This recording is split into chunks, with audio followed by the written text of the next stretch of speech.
welfare din po, Sir Melchor. Bilang kinatawan din po ng mga guro, paano po naapektuhan ng education crisis yung kalagayan po ng ating mga guro? At ano po yung concrete support na dapat po matanggap ng ating po mga teachers, Sir Melchor?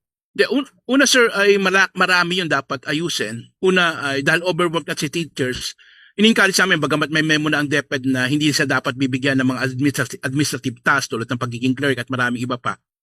Malaking bagay yon sir. Second ay palitin sir yung class size. Kasi sir sa ngayon napakahirap para sa teachers ang magturo kapag nagtuturo ka ng 50 to 60. Actually sa monitoring ko sir meron pang 85 or 90 students per class. So mahirap yon para sa teachers. Third, sir, ay pag-anin yung teaching load ng teachers. Kasi sir, marami sa mga teachers sagad sa 6 hours na pagtuturo everyday. Which is hindi dapat yun, sir, kasi hindi na yun makatao. Ang susi talaga, sir, ay punuan at bilisan ng gobyerno yung hiring ng 86,000 nakakulangan ng teachers. Anyway, may budget naman for 2026 for 20,000 na teachers. At alam nyo ba, sir, ay 40,000 din na teachers ang nawala nitong mga nagdaang panahon dahil nag-resign at nag-retiro na hanggang ngayon hindi napapalitan. Out of 86,000 pa yan. Of course, sir, kailangan din ni teachers na iangat yung kanyang sweldo.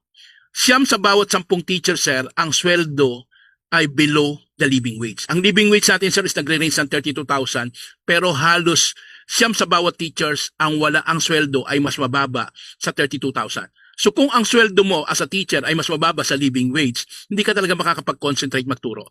Sabi nga ng isang commenter sa isang aking teacher Melchor page, sabi niya mas malaki pa yung sweldo ng isang household worker na domestic helper po natin sa Hong Kong kaysa sa sinisweldo na isang teacher, na isang lisensyado, sagad-sagad sa trabaho, marami sa mga yan ay may master pa. So ang susi sir una ay kinakailangan talaga ayusin yung working condition. Pangalawa, iangat din yung kanyang sweldo. Ang panawagan halimbawa sa Alliance of Concerned Teachers ay 50,000 na entry-level pay for teachers. Sa panawagan naman ng Teachers Dignity Coalition, dapat at least 15,000 na across the board wage increase. So lahat ng iyon, sir, ay mahalaga para masagot natin yung krisis sa edukasyon.